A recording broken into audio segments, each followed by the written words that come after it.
couple of weeks ago, I started wearing some brand new shoes. They happen to be these KD5s. And I noticed when I was wearing them that they didn't have that nasty yellow added into the colorway on the shoes. I am not a fan of that at all, but it is part of the Oklahoma City Thunder's color scheme. I said, did they realize that was as disgusting as I think it is?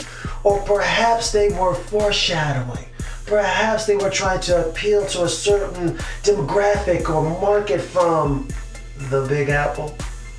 What's happening? I'm Ironman from the music group theLottory, Showtime Records. You know who I am, who I be, and what I does. I am a lifelong Laker, and the NBA is so pumped. The excitement and adrenaline is back in one of the largest markets in the NBA. Congratulations to that. But there's another market that could use a little shot of adrenaline. That is the New York Knicks. They are the largest market probably in the entire world, and they have been sucking for forever. I'm not dumping on New York Knicks fans, but it's just, this is facts, okay? They've been struggling for quite some time. But why am I talking about them right now? I think they were 0-5. Listen, the two-time defending champion Golden State Warriors rolled into town. This was a litmus test. This was an opportunity to say, hey, I know we got a bunch of young guys on this team and we're moving into a new direction with Coach Fizdale. It's like, what can we do? How can we match up against them? Let's get a shot of confidence, for going on for the rest of the season. Let's test ourselves. And I gotta tell you, on the heels of that 51-point explosion by Steph Curry, everybody was on the edge of their seats. We wanted to see what was going on, and he did not disappoint. Not only did he not disappoint, but the New York Knicks didn't disappoint. They actually played fairly well. For the first quarter, second quarter, third quarter. I didn't mention the fourth, but we're going to get to that in a little bit later, okay? But they actually played pretty well. They were going at the two-time defending champions. The only problem that I really can say with the New York Knicks, the way they played through the first three quarters, is that their defense, they played good defense,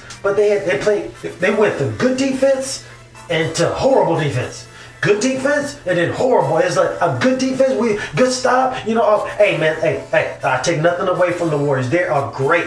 Even most times when you play good defense, even great defense, better offense is always going to trump that. So you can have hand and face, but all right coverage and schemes, but if you just have a more talented offensive player, they're going to get that shot off and they're more likely to make it. But you still have to play good defense. You can't just let them give buckets. That's what the Knicks were doing. They would play good defense and then they would just fall asleep and then they're getting layups on that patented Steve Kerr offense. Man, it was a tremendous. I don't know if it was patented Steve Kerr offense, but I know that Mark Jackson he had a pretty good offense going, but he tended to focus more on individuals and post-ups and all the isolation. But either way, it is running like a well-oiled machine right now, and you can see there's like, oh man, the Knicks, they were having some hope, and then it was like, oh, backdoor cut, layup. Oh, he drives in and no one comes to help, and it's just an easy bucket. And it's like, oh, good defense. The good thing about them is they did not give up. They rose to the challenge, and they were coming back offensively. I don't know if the Warriors were tired or if they took them for granted. There was I guess usually the other teams, they just lay down in front of them. But no, they were coming back on the offensive end. Everybody was doing their thing. Ntilikina got his first start at point guard. He was all right. He played fairly well. I'm not mad at that guy at all. Man, that was the problem. That was through three quarters. Enes Kanter came in and did his thing. Man, Steph Curry was that guy. He was after 51 points. We were like, what's he gonna do? Everybody likes to blow up. In New York, he did that a couple of years ago. It was like, wow. I think he had 29. He was 6 of 11 from three. I mean, he was killing. He shot over 50%. This guy was just on. He was again on fire, shooting from 35 feet. The guy was on fire. The guy was on fire. And on any other day, on any other day. By the way, the New York Knicks, if you just look at the box score, most of all, if not all their players, except for a couple of role-playing guys, they all played not good. I don't want to dump on them because I know they're a young team. They didn't play very well, but they played collectively enough, to keep going back at. No one had an individual great performances, but they were all good enough as a group to actually outplay the Warriors. They outplayed them. They took everybody out, kept Steph in there for a little bit, then took him out and just brought KD in. After 3 quarters, they were winning. They were winning, man. I'm not mad at them at all. But then they just, as the true mark of a young, inexperienced team, that fourth quarter, they play 4 quarters. You got to play all 4 quarters. Listen, on any other night, Klay Thompson continues to struggle. He went 0 for 4 from 3, and he is struggling, but no one's talking about that. Everyone wants to hate on Kentavious Caldwell Pope, you can't shoot and all this other stuff. Look, Klay Thompson is supposed to be one of the greatest shooters of all time with the Splash Brothers, not the Brick Brothers, the Splash Brothers. Been struggling the entire year, but nobody's talking about it because Steph Curry's been so on fire. And on any other day, I would talk about 20 minutes about his fantastic performance. It was fantastic. But KD was fantabulous. And Steph was fantastic, but KD was fantabulous. He was the Durantula today. He was the Durantula today, even though that's the Count Dracula laugh. I don't know why I did that. The Dracula and Count Durantula. That's not the same thing. Count Durantula. I just came up with a new thing. Trademark. No, I'm just messing with you. But no, seriously, he was a beast. He was a beast. And was this a tryout? Is that what this was?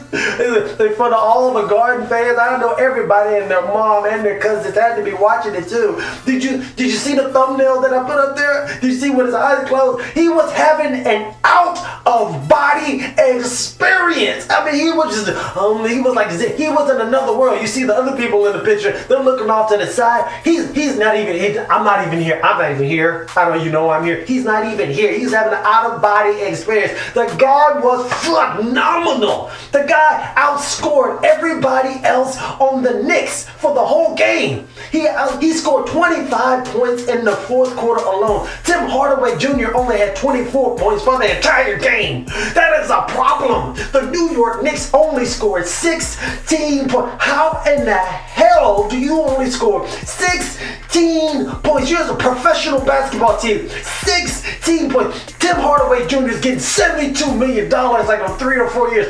16 points in the fourth quarter, and the Warriors scored. They scored 41 or something like that. Some ridiculous amount of points in the fourth quarter. Y'all just gave up. After that good 3 quarters, they were like, hey man, we want to put on a good show, but we want this to be all about KD. What's it all be about KD and still get a high draft pick? I guess that's what their thinking is. I don't know, but it was horrible. It was horrible to be a Knicks fan at that fourth quarter. KD put on a show. That's why they put that billboard up to try to woo him into Knickland next year in the offseason. This guy was fantastic, man. He was hitting, he was driving in, posting up, he was in and out, and I'm dribbling, Euro stepping, shoot. He was just, man, I thought he was Lance Stevenson. He was just dancing on them boys. And I gotta tell you, some of that defense they were playing was pretty good, but it wasn't enough. How do you let somebody score 25 points in 1 quarter and your team only gets 16? Jesus Christ, I can understand not being able to stop him, but you're stopping yourself too. You done gave up. You watching the KD show. And I know a lot about that, being a lifelong Laker. With a lot of times the home teammates, they would get popcorn. They were like, get your popcorn ready. They were watching Kobe Bryant do what he do. It was a problem. He was phenomenal, and I see why everybody wants him on their team. I said he was the best player in the entire world last year. Kennedy Jet Smith said that in 2013, long time ago, and he was right. And he was right. He was fantastic. If you enjoyed the performance that he put on, and if you enjoyed the performance, if you enjoyed the performance that I'm putting on, make sure you subscribe to the channel, hit that notification bell so you're alerted every time there's a brand new video. I appreciate it. I truly do. Okay, but once you do that, you're gonna get some more of this fantastic content, like roll that beautiful beam footage. I wonder what's the worst way to cover one of the greatest shooters of all time? There it is. I'm not even gonna guard him. 15 feet away. This guy Enes Kanter isn't guarding anybody. Look at this. Oh, look at this. What is Trey Burke doing? He's got his hand up, and look at how he takes off on offense. On offense, he's got plenty of energy. He's got a lot of fight in him. He didn't even want to compete against Kevin Durant. Look at this. Oh, shake and bake. At first glance, I thought that was a bad call. When you see it in slow motion, you see the contact. And he was still moving, so it was a problem. Oh, shake and bake. Oh, no. Oh, no. This guy, he's like, they weren't playing like that over in Europe. Look at this. Oh, shake. I'm just going to pull up over the 7-footer, Mitchell Robinson, who I wanted the Lakers to draft. Oh, man, I guess he'd have been doing that to us. Look at this. Oh, pull up. Wow. I'm going to give you 10 feet. Come on, Mitchell Robinson. You got to do better than that. Guess that's why Magic didn't draft him. Look at this. Oh, no. That is horrific defense by Tim Hardaway Jr. He playing Toro defense. Like he's in Spain, the running of the Bulls. Now look at this. Now this isn't bad. That's good defense. That is good defense. But better offense always beats good defense. Every time. Every time. This is excellent defense. I'm not mad. He's not falling for none of those moves. Great contest. This guy is just 7 foot tall. I'm just going to shoot over you. There's nothing you can do. Look at, oh, he's showing out. Show out. This guy's acting a fool right now. I don't know what else to say. KD was just in another world, a different zone. Don't let me get in my zone. He was in a different world. He was just out of body experience is the best way that I can explain it. He was thinking to myself what it was going to be like to play for the New York Knickerbockers. Yeah, you like that? Yeah, that way. But make sure you subscribe to the channel, hit that notification bell so you're alerted every time there's a brand new video. If you think they may enjoy the content, feel free to share this with your friends, your families, your homies, your neighbors, your BFFs forever, your boss, your co-workers, your fans, and your followers.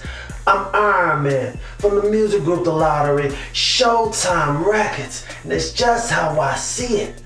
Just in case you thought I forgot, the ending score was 128 to 100. Be blessed and Godspeed.